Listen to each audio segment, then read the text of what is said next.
अस्सलाम वालेकुम नाज़रीन, आप देख रहे हैं इस्लामिक पोस्ट। उम्मीद है आप सब खैरियत से होंगे। नाज़रीन, आज मैं आपको अल्लाह ताला के नाम या कहारू की फ़जीलत, बरक़ात, वज़ाइफ और इसके मायने के बारे में बताऊंगी। लेकिन ये सब जानने के लिए हमारे साथ आखिर तक रहिएगा और साथ ही साथ हमारी वीडियो को लाइक और सब्सक्राइब कर दीजिएगा ताकि आइंदा आने वाले वज़ाइफ आपको बआसानी पहुँच सकें। तो नाज़रीन, आगाज़ करते हैं। हम बात कर रहे हैं अल्लाह ताला के नाम या कहारू की फ़जीलत, बरक़ात, वज़ाइफ और इसके मायने के बारे में। या कहारू, इसके मायने है सबको काबू में रखने वाला, वो ज़ात जो सब पर गालिब हो और उसके गलबा को कोई ताकत ना रोक सके। नाज़रीन, जिस शख्स को कोई हाजत हो वो अपने घर या मस्जिद में सर नंगा करके हाथ उठाकर 100 बार या कहारू पढ़े, इंशाअल्लाह उसकी हाजत पूरी हो जाएगी। नंबर 2, जो इशराक की नमाज के बाद सजदा करके 7 बार या कहारू पढ़े, अल्लाह ताला उसे गनी फरमा देगा।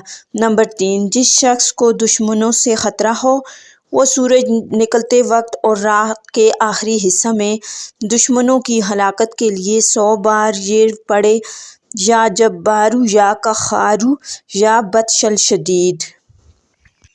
फिर कहे खुज़ हक़्क़ी मिम्मन ज़न्नी वअदा अला।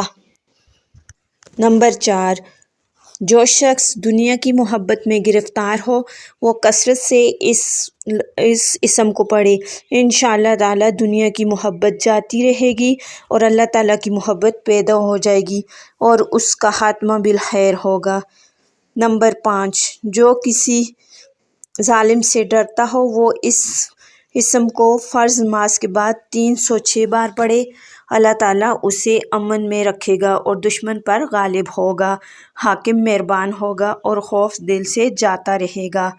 नंबर 6, जो किसी मुश्किल के वास्ते इसको 100 बार पढ़े तो मुश्किल हल हो। नंबर 7, दुश्मन को मगलूब करने के लिए फ़र्ज़ और सुन्नत के दरमियान 100 बार पढ़ना इसका बहुत ही मुफीद है। तो नाज़रीन, ये सब जानकर आपको कैसा लगा? अपनी कीमती राय का इजहार कमेंट बॉक्स में ज़रूर दीजिएगा और हमारे चैनल को लाइक और सब्सक्राइब करना मत भूलिएगा। मिलते हैं एक और नई वीडियो और नए वज़ाइफ के साथ। तब तक के लिए अल्लाह हाफिज़।